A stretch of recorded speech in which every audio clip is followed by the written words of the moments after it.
अस्सलामुअलैकुम my YouTube family, welcome to another vlog. कैसे हैं आप सब लोग? आई होप आप सब लोग ठीक होंगे। अल्लाह का शुक्र है हम भी बिल्कुल ठीक हैं। तो ये है जी इवनिंग का टाइम और आज मैं आप लोगों से शेयर करूंगी अपनी इवनिंग की रूटीन। अलीज़ा और आयत को ट्यूशन भेजने के बाद मैं आ गई थी छत पे, क्योंकि आज हेल्पर ने मशीन लगाई थी और मुझे ऊपर से कपड़े उतारने थे। वैसे तो पूरा दिन हो गया ही ड्राई हो चुके थे, क्योंकि ड्राई में ड्राई करके सुखाते हैं तो इसलिए बस जल्दी ड्राई हो जाते हैं, हवा लगने की देर होती है। बट मैंने कहा सर्दियाँ हैं तो जम्स वगैरह होते हैं जो बस वो सारे ख़त्म हो जाएंगे, सो इसलिए पूरे दिन की धूप लगने दी। और बस अब मैं बच्चों को भेजने के बाद फ़ौरन ही छत पे आई और कपड़े उतारना शुरू कर दिए, क्योंकि अमल को इस वक्त मैं सुला देती हूँ। अगर मैं उसको सुलाऊँ ना तो फिर वो काफ़ी तंग करती है, मुझे कोई काम करने नहीं देती है। तो मेरी कोशिश होती है पहले मैं उसको सुला दूँ और उसके बाद फिर मैं कोई काम शुरू करूँ। बट आज उसने अजीब ही ज़िद पकड़ी हुई थी कि नहीं सोना। बस फिर उसको मैं साथ ही ऊपर ले आई हूँ और उसके बाद फिर मैंने कपड़े उतारे। मैंने कहा अब ऊपर आई तो हूँ तो लाइट्स ही ऑन कर देती हूँ। ये लाइटिंग हमने रब्बीउल अव्वल में की थी। रब्बीउल अव्वल में तो रेगुलर ऑन किया करते थे, बट अब जब से रब्बीउल अव्वल ख़त्म हुआ है तो ना ही ऊपर आती हूँ और ना ही इनको ऑन करती हूँ। तो मैंने कहा अब चक्कर तो लगा है तो लाइट्स भी ऑन कर देती हूँ। अच्छा, शाम का मंज़र बहुत खूबसूरत था, क्योंकि अभी रात सही से हुई नहीं थी और दिन भी ठीक से ढला नहीं था। ये देखिए रेड रेड जो सूरज गरूब होते हुए जो मंज़र होता है ना, मुझे बहुत प्यारा लगता है। बस उसके बाद नीचे आ गई थी मैं और आज मैंने धुलवाया था अपने रूम के वॉशरूम का मैट। तो बस फिर मैंने कहा इसको इसकी जगह पे डालते हैं और उसके बाद फिर अपने किचन के काम स्टार्ट करते हैं।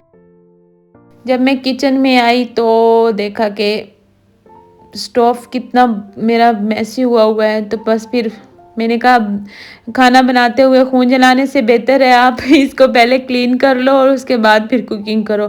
तो बस जल्दी से मैंने इसको क्लीन किया और फिर उसके बाद मैंने खाना बनाया था। हेल्पर को मैं काफ़ी बोलती हूँ कि आप इसके बर्नर उतार के ना इसको फिर क्लीन किया करें, लेकिन आपको पता है हेल्पर्स ऐसी ही होती हैं। अगर वो ऐसे ही बेचारी हमारे घर पे ही खड़े होकर सारा दिन क्लीनिंग करती रहेंगी फिर तो वो इधर ही खड़ी रहेंगी। तो बस फिर मैं भी इस चीज़ को थोड़ा सा समझती हूँ, लेकिन उनको भी इस चीज़ को समझना चाहिए कि अगर कोई इंसान आपको सख्ती से कुछ कहता नहीं है, आपसे नरमी से बात कर रहा है, आपके साथ अच्छे से पेश आ रहा है, तो सामने वाले को भी चाहिए कि वो आपके साथ अच्छी तरह कोऑपरेट करे और अपनी बुरी ईमानदारी के साथ काम करे। लेकिन आजकल ऐसे लोग बहुत कम मिलते हैं। तो बस जी चूल्हा साफ़ करने के बाद फिर मैंने वॉश कर लिया था चिकन मैंने पूरी मुर्गी ही बोला था मक्खी से कि आप ना पूरी मुर्गी ला दीजिएगा, ऐसे सस्ती पड़ती है। क्योंकि जब हम बोनलेस अलग से लेते हैं ना वो तो काफ़ी महंगा देते हैं।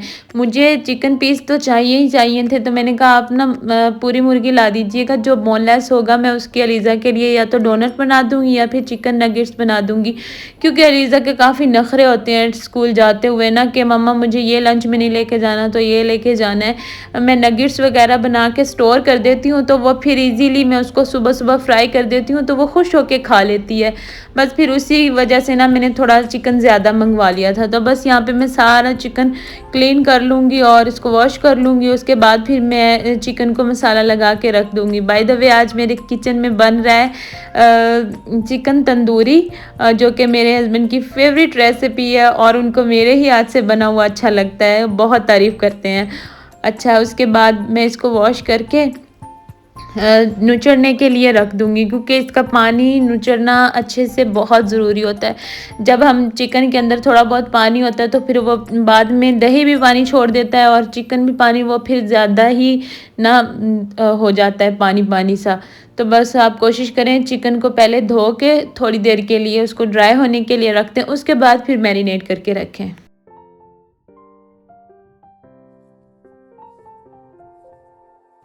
तो बस चिकन को वॉश करने के बाद मैंने इसके ऊपर बड़े बड़े कट लगा के रख दिए हैं और अब हम इसकी मैरिनेशन की तैयारी कर लेंगे। यहाँ पे मैंने एक बड़ा चम्मच अदरक और लहसुन का ले लिया था और एक प्याली मैंने यहाँ पे पिंटा हुआ दही ले लिया है।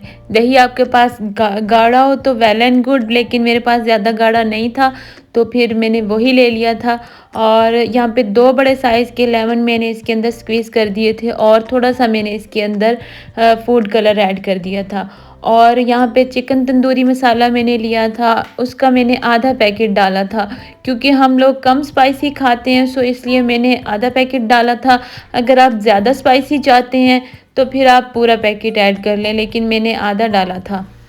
तो बस अब इस मसाले को हम अच्छे तरीके से मिक्स कर लेंगे और इसके अंदर हम चिकन ऐड कर देंगे और इसको अच्छे से इसके अंदर डिप कर देंगे ताकि मसाला इसके अंदर तक चला जाए। तो बस इसको मैंने अच्छे से इसके ऊपर लगा के और इसको क्लिंग रैप करके इसको फ्रीज़ कर दिया था 2 घंटे के लिए, क्योंकि ये शाम का टाइम है, हम लोग खाना लेट नाइट खाते हैं, सो इसलिए काफ़ी मेरे पास टाइम था रखने के लिए।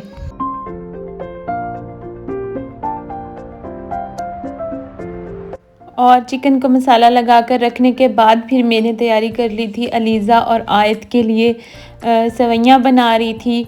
तो मैंने कहा बच्चों को डिफ़रेंट चीज़ें ट्राई करवाते रहना चाहिए, तो मैंने कहा वो खुश हो जाएंगी। तो बस यहाँ पे मैंने थोड़ा सा दूध ले लिया था और इसके अंदर सेवइयाँ ऐड कर दी थी और उनको पकने के लिए रख दिया था। तो बस यहाँ पे मैंने वो रेडी कर लिए और इनको प्लेट में निकाल के रख दूँगी ताकि जब तक वो आएँ तो ये ठंडी हो जाएँ। और बस फिर मैंने उनको रात को यही दी थी। तो ये था रात का टाइम जब हम लोगों ने खाना खाना था, उससे थोड़ी देर पहले तो मैंने हस्बैंड से कहा था कि आप रोटियां लेते आइएगा और जब आने लगे तो मुझे बता दीजिएगा, फिर मैं चिकन पकने के लिए रख दूँगी, क्योंकि पहले पका के रखने का फ़ायदा ही नहीं है। जब आपने खाना है तो आप उसी वक्त फ्राई कर लो। तो बस खाने से थोड़ी देर पहले ही मैंने इसको ना फ्राई होने के लिए रख दिया था। तो हम लोग 2 हैं सिर्फ, बस इसीलिए मैंने 2 ही चिकन पीस ऐड किए थे। बाकी मैंने जो चिकन था वो मैंने रख दिया था ताकि नेक्स्ट टाइम काम आ जाए, क्योंकि खाना आप उतना ही बनाओ जितना आप खा सकते हो। तो बस यहाँ पे मैंने इसको, ये मेरा हाथ आप लोगों को ऐसे नज़र आ रहा है ना, मैंने उंगली अलग की हुई है, वो इसलिए कि मेरी उंगली पे लगा हुआ है कट, और उसकी वजह से फिर जब इसके ऊपर कुछ लगता है मिर्चें वगैरह तो काफ़ी ना पेन होती है। सो इसलिए बस मैं हाथ को इस तरह से करके ना इसके ऊपर मसाला लगा रही हूँ। बस इसको मैंने ढक के रख दिया था और इसको मैंने बहुत लो फ्लेम पे पकाया था, बहुत ज़्यादा हल्की आंच पे पकाया था ताकि ये अंदर से पक जाए। बस ये पैन को ग्रीस करके इसके अंदर मैंने रख दिया था ताकि ये नीचे ना लगे। और तकरीबन आधा घंटा मैंने इस साइड से और आधा घंटा मैंने इस साइड से पकाया था ताकि इसके अंदर से भी पक जाए और इसके ऊपर से कलर भी आ जाए। बच्चों को मैंने सेवइयाँ दे दी थी, उन्होंने सेवइयाँ खा ली थी, क्योंकि अलीज़ा ही खाती है अगर चिकन खाती है, तो आयत तो थोड़ी बहुत बोटी वगैरह ले लेती है। तो यहाँ पे मैंने हरी मिर्चें भी इसके अंदर ऐड कर दी हैं कट लगा के, उसका भी काफ़ी अच्छा फ्लेवर आता है। तो बच्चों को मैंने सेवइयाँ ही खिलाई थी और अच्छा उसके साथ साथ ना मैं बच्चों को भी संभाल रही थी और इसको हल्की आंच पे मैंने पकने के लिए छोड़ दिया था। मैंने कहा जब तक हस्बैंड आते हैं तो मैं बच्चों को सुला देती हूँ। इनके साथ प्रॉब्लम ये है, जब इनके बाबा आ जाते हैं फिर ये बहुत देर कर देती हैं। मेरी कोशिश होती है इनके बाबा के आने से पहले इनको सुला दूँ, ताकि फिर जो मेरे काम पेंडिंग में पड़े होते हैं, जो मैंने उनके सोने के बाद करने होते हैं, तो फिर वो सारे रुक जाते हैं जिस दिन इनके बाबा जल्दी आ जाएं। और बस फिर इन लोगों ने उनके साथ खेलना होता है और इन्होंने उनके साथ टाइम स्पेंड करना होता है और मेरे सारे काम रुक जाते हैं।